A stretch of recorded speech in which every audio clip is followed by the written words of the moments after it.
আমার আজকের রেসিপি কাকুর চিংড়ি। আর এই কাকুর চিংড়িটা কিন্তু মোরাললেস সবাই খুব ভালো রান্নাও করেন। তবে আজকে আমি কিন্তু এটা আমার মতো করে আপনাদেরকে রান্না করে দেখাবো।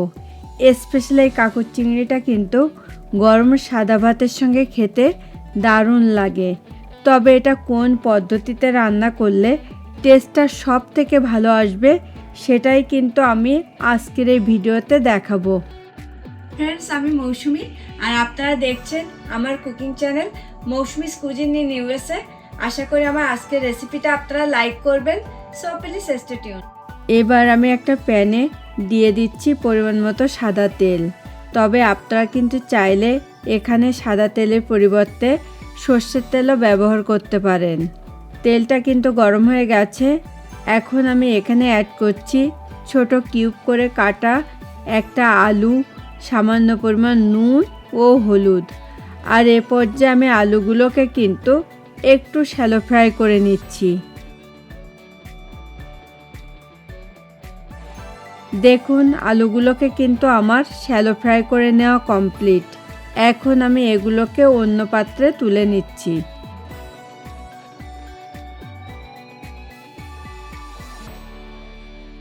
সেম তেলের ভেতরে এখন আমি ফোড়ন হিসেবে দিয়ে দিচ্ছি দুটো তেজপাতা ও পরিমাণ মতো গোটা গরম মশলা। এখন আমি এগুলোকে নাড়তে থাকবো যতক্ষণ না ফোড়নটা থেকে খুব সুন্দর একটা স্মেল বেরোচ্ছে। ফোড়নটা থেকে কিন্তু অলরেডি খুব সুন্দর একটা স্মেল চলে এসেছে। আর এ পর্যায়ে আমি এখানে অ্যাড করছি একটা বিগ সাইজের কুচানো পেঁয়াজ। এবার আমি এটাকে নাড়তে থাকবো যতক্ষণ না পেঁয়াজগুলো একটু সফট হচ্ছে। পেঁয়াজগুলো কিন্তু সফট হয়ে গেছে। আর এ পর্যায়ে আমি এখানে অ্যাড করছি ছোট কিউব করে কাটা একটা মিডিয়াম সাইজের টমেটো ও হাফ টিস্পুন কাশ্মীরি লঙ্কার গুঁড়ো। এখন আমি এটাকে নাড়তে থাকবো যতক্ষণ না টমেটোগুলো একটু সফট হচ্ছে। আর এ পর্যায়ে একটু কাশ্মীরি লঙ্কার গুঁড়ো অ্যাড করলাম জাস্ট সুন্দর একটা কালারের জন্যে। টমেটোগুলোও কিন্তু সফট হয়ে গেছে। আর এ পর্যায়ে আমি এখানে একে একে অ্যাড করছি 1.5 টিস্পুন আদা পেস্ট, 1 টিস্পুন রসুন পেস্ট, হাফ টিস্পুন জিরের গুঁড়ো, হাফ টিস্পুন ধনে গুঁড়ো, 1 টিস্পুন হলুদ গুঁড়ো, স্বাদ মতো নুন ও সামান্য পরিমাণ জল। এবার আমি মশলাটাকে এমনভাবে কষিয়ে নেব যাতে মশলাগুলো থেকে কাঁচা স্মেলটা চলে যায়। আর এ পর্যায়ে একটু জল অ্যাড করলাম যাতে গুঁড়ো মশলাগুলো পুড়ে না যায়। মশলাটা কষানোর মাঝপথে আমি এখানে অ্যাড করছি আগে থেকে খুব ভালো করে ক্লিন করে রাখা 300 গ্রাম চিংড়ি ও আগে থেকে ফ্রাই করে রাখা সেই আলুগুলো। যেহেতু চিংড়িগুলো কুক হতে খুব একটা বেশি টাইম লাগে না, সেই জন্য আমি কিন্তু চিংড়িগুলোকে ফ্রাই না করে এভাবে কষিয়ে নিচ্ছি।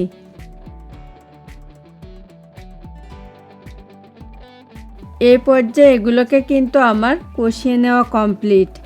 এখন আমি এখানে অ্যাড করছি ছোট টুকরো করে কাটা 750 গ্রাম মতো কাঁকুর।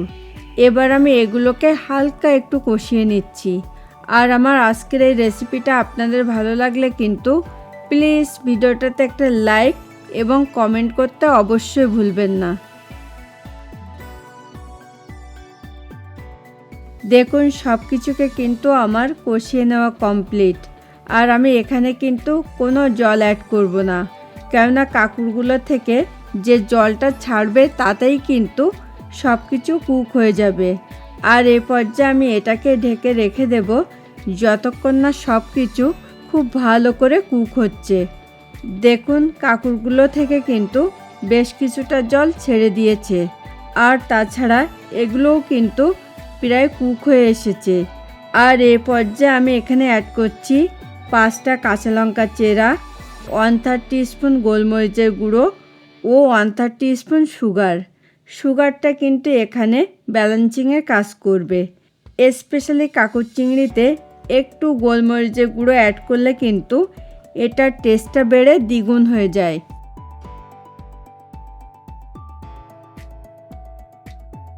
আবারও আমি এটাকে ঢেকে দেব বাকিটা হওয়ার জন্যে। সব কিছু কিন্তু খুব ভালো করে কুক হয়ে গেছে। আর এই পর্যায়ে আমি এটাকে না ঢেকে জাস্ট ঝোলটাকে একটু শুকিয়ে নেব। এবার আমি এখানে 1/3 টিস্পুন গরম মশলার গুঁড়ো অ্যাড করে খুব ভালো করে এটার সঙ্গে মিশিয়ে নিচ্ছি।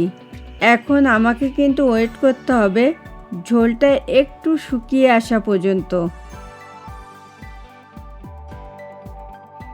এই পর্যায়ে আমি ঝোলটাকে কিন্তু এর থেকে বেশি শুকাবো না, কেননা পরে কিন্তু আলুগুলোতে বেশ কিছুটা ঝোল টেনে নেবে। এখন আমি এখানে অ্যাড করব 3টে কাঁচা লঙ্কা চেরা, ঝালের জন্যে নয়, জাস্ট সুন্দর একটা স্মেলের জন্যে। আর এ পর্যায়ে আমি ওভেনটা অফ করে দিয়ে এটাকে স্ট্যান্ডিং টাইমে 5 মিনিট মতো ঢেকে রেখে দেব। দেখুন কাকুর চিংড়িটা এখন কিন্তু আমার পরিবেশনের জন্যে একদম রেডি হয়ে গেছে। এখন আমি এটাকে পরিবেশনের জন্যে সার্ভিং বলে তুলে নেব। ফ্রেন্ডস, আপনারা যারা প্রথম আমার চ্যানেলটাতে ভিজিট করছেন, প্লিজ আমার চ্যানেলটাকে সাবস্ক্রাইব করুন। খুব তাড়াতাড়ি আবার দেখা হবে নতুন কোনো রেসিপি নিয়ে। Thanks for watching this video. Bye bye.